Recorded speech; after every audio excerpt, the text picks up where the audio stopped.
সরকার গঠনের পর একের পর এক চমক দেখিয়ে আলোচনায় নতুন প্রধানমন্ত্রী তারেক রহমান। কৃচ্ছ্রতা সাধন করতে গিয়ে নেননি সরকারি গাড়ি, বহরের 14টি গাড়ি থেকে কমিয়েছেন 10টি।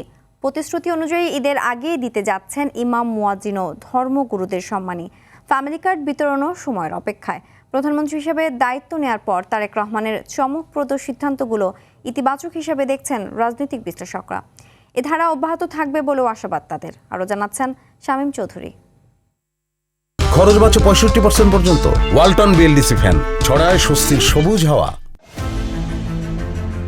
সরকার গঠন করতে পারলে দেশ পুনর্গঠন করবেন নির্বাচনী জনসভায়, এমনটাই বলেছিলেন তারেক রহমান। এই এলাকাকে কৃষি নির্ভর শিল্প আমরা এখানে বিকশিত করব। ইতিহাসের সেরা এই নির্বাচনে তার উপর আস্থা রাখে জনগণ। একক সংখ্যাগরিষ্ঠতা নিয়ে 209 আসনে বড় ব্যবধানে জয় বিএনপির ঘরে। সরকারের শুরুর চমক, বঙ্গভবনের রাজকীয় আয়োজন ছেড়ে খোলা আকাশের নিচে প্রখর রোদে মন্ত্রী পরিষদ নিয়ে প্রধানমন্ত্রীর শপথ। সংসদীয় দলের বৈঠকে ট্যাক্স ফ্রি গাড়ি না নেয়ার পাশাপাশি সরকারি প্লট না নেয়ার সিদ্ধান্ত নিয়ে চমক দেখায় বিএনপির সকল সাংসদ। প্রশাসনে গতি আনতে শনিবার অফিস করার সিদ্ধান্ত নেন তারেক রহমান। খরচ ও দুর্ভোগ কমাতে হাফ ডজন যুগান্তকারী সিদ্ধান্ত নিয়ে ভেঙেছেন পুরনো সব সরকারের রেওয়াজ। প্রধানমন্ত্রীর চলাচলকালে আর দেখা যাবে না পুলিশের দীর্ঘ অবস্থান। রাষ্ট্রীয় ও গুরুত্বপূর্ণ অনুষ্ঠান বাদে গাড়িতে থাকবে না পতাকার ব্যবহার।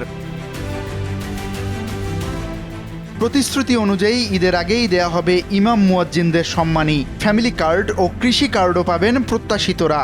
বিভিন্ন মসজিদের সম্মানিত খতিব সাহেব, সম্মানিত ইমাম সাহেব এবং সম্মানিত মুয়াজ্জিন সাহেব সহ অন্যান্য ধর্মের যারা রয়েছেন মাসিক সম্মানী এবং উৎসব ভাতা প্রদান করা হবে।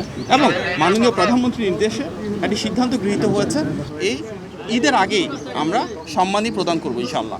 প্রধানমন্ত্রীর দায়িত্ব নেয়ার পরই তারেক রহমানের সিদ্ধান্তগুলো ইতিবাচকভাবে দেখছেন এই রাজনৈতিক বিশ্লেষক। প্রোটোকলে যে তিনি মাত্র 4টা গাড়ি ব্যবহার করবেন, ধরুন 10টা গাড়ি ব্যবহার করবেন না, করা হবে না, তো সেই 10টা গাড়ির যে এনার্জি সেভ, তেলের যে খরচটা, এটা তো রাষ্ট্রের জন্য খুবই গুরুত্বপূর্ণ। এট দি সেম টাইম এই যে ফ্যামিলি কার্ড দেওয়ার ব্যাপারে তার যে সিদ্ধান্ত এবং মসজিদের ইমাম খতিবদেরকে যে ভাতা দেওয়ার বিষয়টি, এই সবই কিন্তু ইতিবাচক পদক্ষেপ। এই ধারা অব্যাহত রাখতে পারলে জনগণের আস্থার বাতিঘর হবেন তারেক রহমান, বলছেন এই রাজনৈতিক বিশেষজ্ঞ। চ্যালেঞ্জগুলো ফেস করে যদি তারা সামনে এগোতে পারে, অবশ্যই এগুলো একটা ভালো উদ্যোগ। এবং এগুলো তারা যেটা ঘোষণা করেছিলেন যে বাংলাদেশ ফার্স্ট, জনগণের সরকার, অবশ্যই জনগণের সরকার প্রতিষ্ঠা করা সম্ভব যদি এই উদ্যোগগুলো সাকসেসফুল হতে পারে। জনকল্যাণমুখী সব প্রতিশ্রুতির বাস্তবায়নের পাশাপাশি দ্রুতই